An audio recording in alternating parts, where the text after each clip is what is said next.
प्यारे बच्चों, कैसे हैं आप लोग। वैदिक मैथ में आप लोग को स्वागत है।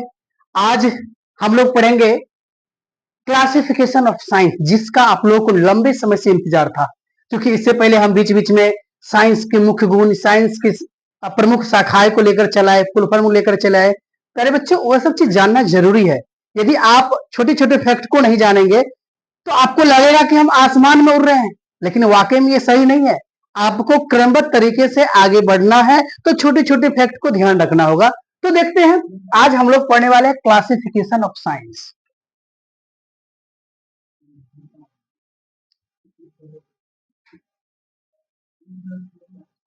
क्लासिफिकेशन ऑफ साइंस,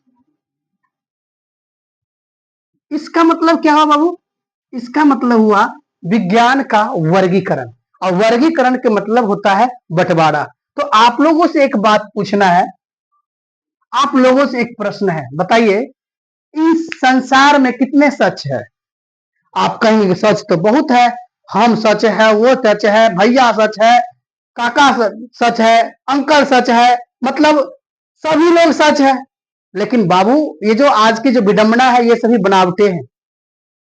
इस संसार में दो ही सच है। क्या है? या तो इस धरती पर प्राणी जीवित है या मर गया है, इसके अलावा कोई सच है ही नहीं। बाद बाकी ये सांसारिक एक मोह माया है, सबका जीने का अलग अलग तरीका है। वहां सब अपना अपना सफाई देता हूं, मैं सही हूं, मैं गलत हूं, ये तो एक जीने का परंपरा है। लेकिन इस संसार में दो ही सच है, या तो इस संसार में वस्तु सजीव है या तो वो निर्जीव है। तो चलते हैं। तो क्लासिफिकेशन ऑफ साइंस, साइंस को दो आधार पर बांटा गया है, निर्जीव के आधार पर और सजीव के आधार पर। तो बाबू देखते हैं, इसको दो आधार पर बांटा गया है। दो आधार पर बांटा गया है। पहला है नॉन लिविंग, और दूसरा लिविंग। नॉन लिविंग का मतलब होता है निर्जीव, और लिविंग का मतलब होता है सजीव। मतलब निर्जीव का मतलब जिसमें जीवन नहीं हो, यानी मरा हुआ हो, सीधी सी बात है। और सजीव का मतलब है जिसमें जीवन हो। तो निर्जीव के आधार पर फिजिकल साइंस,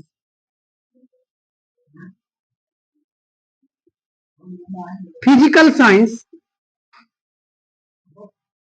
और लिविंग के आधार पर बायोलॉजिकल साइंस।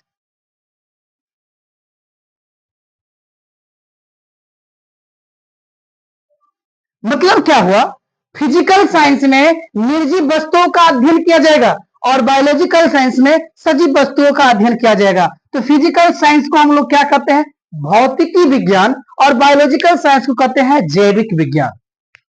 इसको हम लोग जैविक विज्ञान कहेंगे।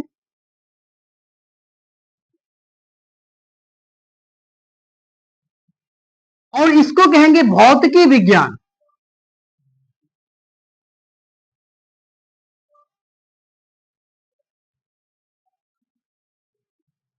भौतिकी विज्ञान कहेंगे।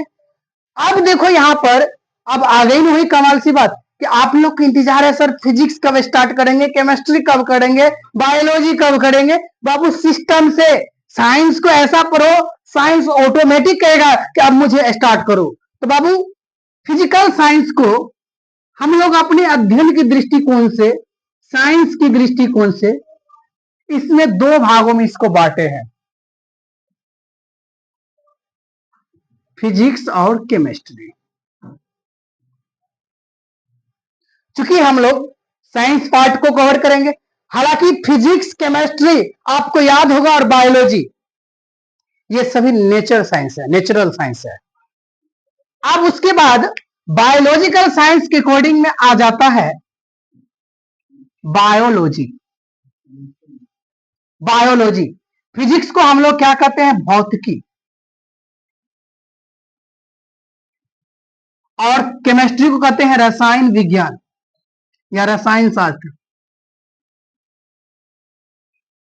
और इसे कहते हैं जीव विज्ञान।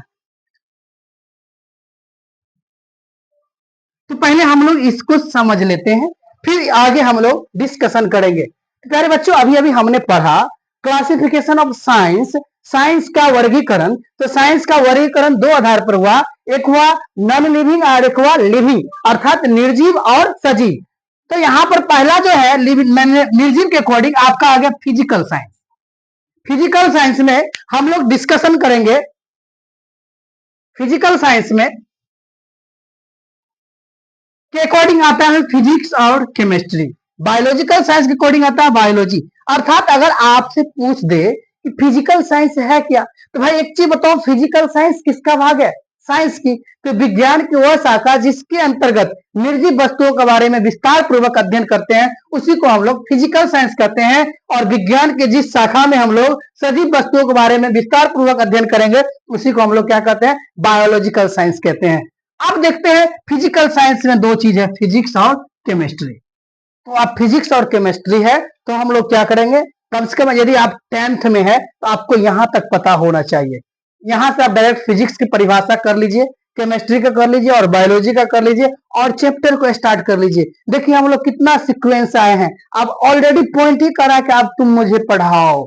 देखिए अब आ गया ना आपके सामने फिजिक्स, आ गया ना आपके सामने केमिस्ट्री, आ गया ना आपके सामने बायोलॉजी। अगर हम 11th वाले बच्चे हो, अगर आप 11th में जाते हो, अब तुम्हारा डिपार्टमेंट यहां चालू होता है। फिजिक्स से काम नहीं चलने वाला है। अब वहां पर क्लासिफिकेशन ऑफ फिजिक्स होगा, फिजिक्स का भी भाग होते हैं, केमिस्ट्री का भी भाग होते हैं, बायोलॉजी का भी भाग होते हैं। तो हर एक क्लास जैसे जैसे आप छोटे से बड़े हुए हैं, ठीक उसी तरह विषय सब्जेक्ट आपका धीरे धीरे बढ़ा हुआ है। तो अब हम लोग जो है आगे की जो क्लास में हम लोग पढ़ेंगे फिजिकल साइंस यानी भौतिक विज्ञान की परिभाषा, बायोलॉजिकल साइंस यानी जैविक विज्ञान की परिभाषा। उसके बाद हम लोग फिजिक्स के बारे में जानेंगे, फिजिक्स क्या है, केमिस्ट्री क्या है, बायोलॉजी क्या है। मैं यहीं पर एक चीज और बता दूं, यहां तक की बात फिजिक्स केमिस्ट्री बायोलॉजी ये 10th और इंटर तक की बात हुई। जब हम इससे आगे बढ़ते हैं ग्रेजुएशन में तो बायोलॉजी को दो भागों में बांट देते हैं, बॉटनी और जूलॉजी। बॉटनी का मतलब होता है वनस्पति विज्ञान और जूलॉजी का मतलब होता है जंतु विज्ञान। कहिएगा सर इसमें क्या होता है, तो वनस्पति का मतलब वन यानी पेड़ पौधे के बारे में, वनों के बारे में, जंगलों के बारे में अध्ययन करते हैं, उसी को हम लोग कहते हैं वनस्पति विज्ञान। इसका जो जनक है थियोफ्रेटस है और जूलॉजी का जो जनक है वो है अरस्तु जी, अरस्तु साहब है। और यहां पर मैं बता दूं तत्काल में, न्यूटन का जो फिजिक्स का जो जनक है वो कौन है? न्यूटन। इसका न्यूटन का पूरा नाम क्या है? Sir Isaac Newton, sir Isaac Newton. और केमिस्ट्री के जनक कौन है?